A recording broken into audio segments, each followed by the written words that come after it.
Ya. Assalamualaikum Bapak. Waalaikumsalam Bu. Salam kenal, saya Adik Puspitarini dari UPTSDN 236. Mohon izin untuk sedikit bertanya kepada Bapak terkait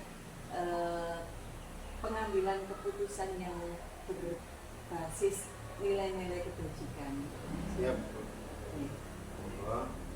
Mohon izin, mohon bimbingannya. Jadi langsung saja nih Bapak, saya ingin bertanya, selama ini bagaimana Bapak mengidentifikasi kasus-kasus yang merupakan atau menjadi dilema etika, di dalamnya ada bujukan moral. Nah itu apa yang Bapak tempuh untuk mengambil sebuah keputusan tersebut? Terima kasih Bu. Sebelum saya menjawab apa yang menjadi pertanyaan Ibu, perkenalkan nama saya Safin Haji, Kepala UPTSD Negeri 224 Gresik. Ibu, kami di dalam mengidentifikasi kasus-kasus yang berhubungan dengan etika. Jadi bila suatu kasus yang saya alami memiliki dua pilihan yang secara yang sama-sama benar saat akan membuat keputusan, maka saya lakukan tindakan mengidentifikasi kasus tersebut sebagai dilema etika. Namun jika saya dihadapkan dengan situasi yang membuat saya harus memilih antara benar dan salah, maka kasus tersebut bisa merujuk pada rujukan moral. Terima kasih atas jawaban dan arahnya ini. Jadi selama ini bagaimana Bapak menjalankan pengambilan keputusan di sekolah ini, terutama kasus-kasus yang memiliki dua kepentingan yang sama-sama benar Bapak. Jadi terkadang kita memang dihadapkan demikian ini. Nah, nilai kebijaksanaan atau kebajikan apa yang akan Bapak ambil untuk kasus yang seperti ini? Jadi ada dua pilihan yang ini benar, ini benar. Terima kasih Bu. Bila suatu kasus yang dialami itu ada dua pilihan yang sama-sama benar, maka sebelum mengambil keputusan, saya akan mempertimbangkan kepentingan orang banyak, terus memprioritaskan kebutuhan murid, memikirkan dampak dari keputusan yang saya ambil baik dari jangka pendek maupun jangka panjang, serta memikirkan hasil akhir yang akan didapat dari sebuah keputusan tersebut. Selain itu, saya juga mengajak guru-guru untuk bermusyawarah dan memberikan saran dan Jadi tetap ada diskusi dan kolaborasi. ada diskusi dan kolaborasi semua stakeholder yang ada. Termasuk nanti efek jangka pendek, jangka panjangnya itu. Iya, dipikirkan sama seperti itu. Sekali ya, saya setuju dengan pendapat seperti ini. Baik. Kemudian kira-kira prosedurnya itu apa yang akan kita lakukan? Yang Bapak lakukan, tahapan-tahapannya itu bagaimana? Ada beberapa langkah yang harus saya lakukan supaya apa yang saya putuskan tadi atau nanti bisa benar-benar bisa memuaskan semua pihak. Antara lain, yang pertama menelaah kasus yang terjadi secara rinci, misalnya dari waktu kejadian, pihak yang terlibat dan sebagainya. Yang kedua, adanya saya mengidentifikasi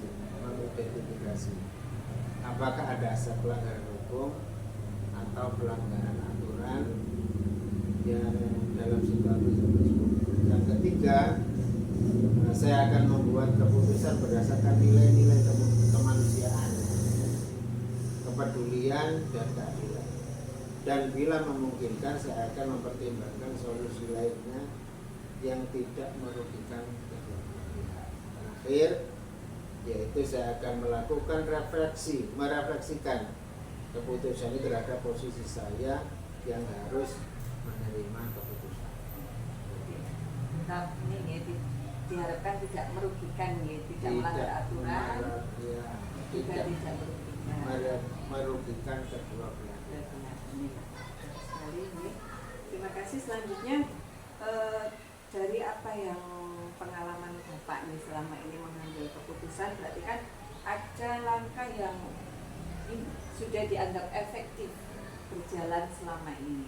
Nah, bagaimana itu? Langkah-langkah apa yang sudah efektif selama ini? Terima kasih Bu. Pada kasus dilema etika, menurut saya ada beberapa hal yang efektif dalam membuat keputusan, yaitu melakukan pengujian benar atau salah dan pengujian benar melawan benar. Biasanya setelah melakukan pengujian tersebut, saya tidak bisa lebih mudah dalam menetapkan prinsip-prinsip dalam membuat keputusan. Jadi tetap menguji ya, benar Menguji yang salahnya, benar salah benar atau atau benar benarnya gitu. Ada prinsip seperti itu. Ya. Kemudian mesti ada tantangan di dalamnya. Tantangan apa kira-kira dalam menghadapi kasus-kasus dilema etika seperti ini? Selama ini yang menjadi tantangan dalam cara saya mengambil keputusan pada suatu kasus dilema etika adalah bagaimana memberikan pengertian dan memberikan pemahaman kepada pihak yang merasa tidak puas terhadap keputusan yang saya buat. Sebagai orang cenderung memberikan kritikan.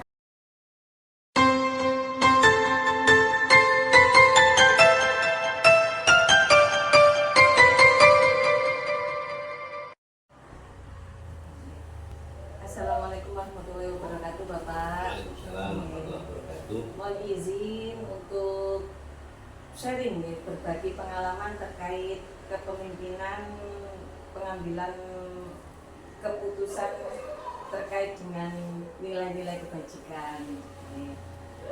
Saya ingin bertanya di sini terkait pengalaman Bapak sebagai pemimpin lembaga ini. Pertama, bagaimana Bapak mengidentifikasi kasus yang merupakan dilema etika? Mengambil keputusannya bagaimana jika dihadapkan pada sebuah dilema seperti itu? Ya, untuk mengambil keputusan seperti itu, tentunya saya biasanya itu sebelumnya mencari aspirasi, ya, mencari masukan-masukan dari teman-teman, karena yang jelas pemikiran orang satu dengan pemikiran orang banyak itu insya Allah akan lebih baik, akan lebih meminimalis kekeliruan. Sehingga tentunya sebelumnya ya mungkin saya share dulu teman, dan teman-teman itu tidak menutup kemungkinan bukan hanya guru tetapi termasuk wali murid, termasuk pemimpin dan lain-lain. Jadi tetap harus ada komunikasi, Bapak. Betul, iya. Jadi kalau kita komunikasikan dengan yang lain dengan sharing. Baik, Bapak. Kemudian terkait pengambilan keputusan tersebut, terutama untuk kasus atau perkara yang memang sama-sama benar, yang melibatkan dua kepentingan. Nah, menyikapinya bagaimana itu? Apa langkah-langkah atau prosedur yang bisa Bapak lakukan terkait hal tersebut? Tentunya ya yang pertama yang harus kita pertimbangkan keputusan yang harus diambil karena sama-sama baik. Tentunya ya kita mengambil keputusan yang terbaik dari yang baik. Nah, jadi yang terbaik dari yang baik. Ya tentunya mungkin kita amati lebih banyak manfaatnya, utamanya untuk kepentingan orang banyak daripada kelompok ataupun pribadi.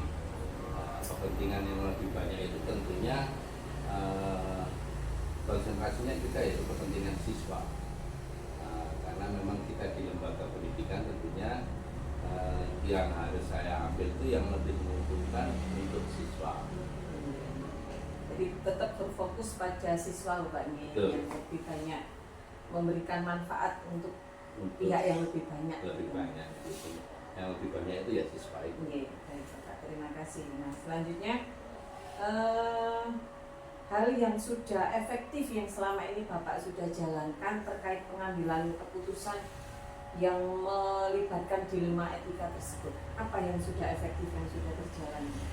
Ya tentunya yang sudah efektif itu terutama kita mungkin melakukan pendekatan-pendekatan terhadap orang-orang yang memang kurang setuju dengan keputusan yang saya ambil.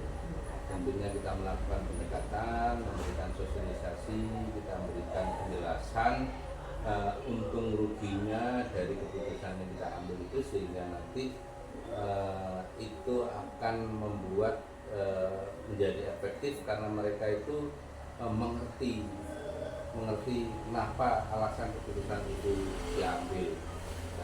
Sehingga dengan seperti itu mereka bisa menerima dan kita bisa menjalankan apa yang kita ambil keputusan itu dengan efektif. Berarti di sini sebagai pemimpin tuh harus ini nih, mengenali banyak sisi ya sebelum Betul. mengambil keputusan itu.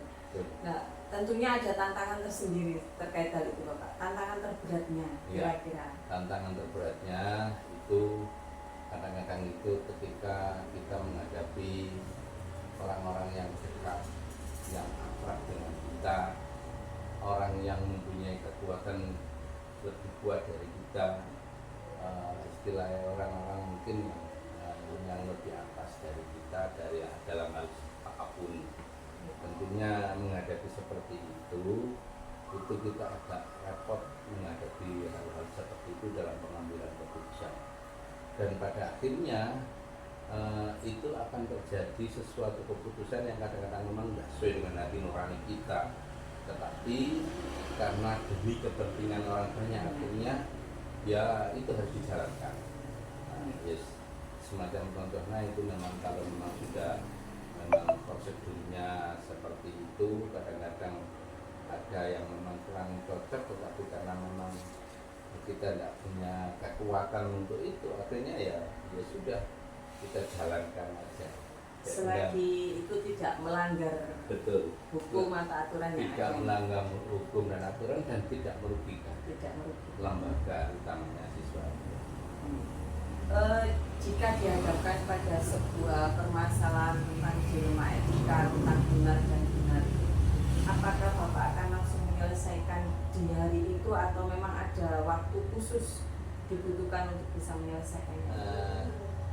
Saya rasa seperti itu tidak bisa seperti membalikkan tangan, karena memang itu hal yang memang harus diambil dan memang meminimalis ketidakmenerimaan dari semua pihak. Tentunya berarti kita harus membuat rencana, walaupun rencananya itu tidak tertulis, tidak terprogram, tapi ada langkah-langkah. Mungkin langkah-langkahnya yang pertama mungkin yaitu tadi kita melakukan pendekatan. Jadi kita mengumpulkan fakta-faktanya, memberikan penjelasan. Intinya kita merangkul semua pihak. Jadi kuncinya itu merangkul semua pihak agar semuanya itu bisa menerima. Jadi tidak gegabah langsung apa diputuskan. Betul. Itu nih. Jadi karena menghadapi seperti itu tidak bisa seperti membalikkan tangan gitu aja. Karena memang perlu proses. Sehingga nanti kalau ada proses insya Allah Bapak setuju. Selanjutnya berarti faktor apa yang kira-kira mempermudah Bapak selama ini dalam menghadapi situasi yang demikian? Yang mempermudah saya itu yaitu kita mungkin sering berkomunikasi. Komunikasi yang baik nih.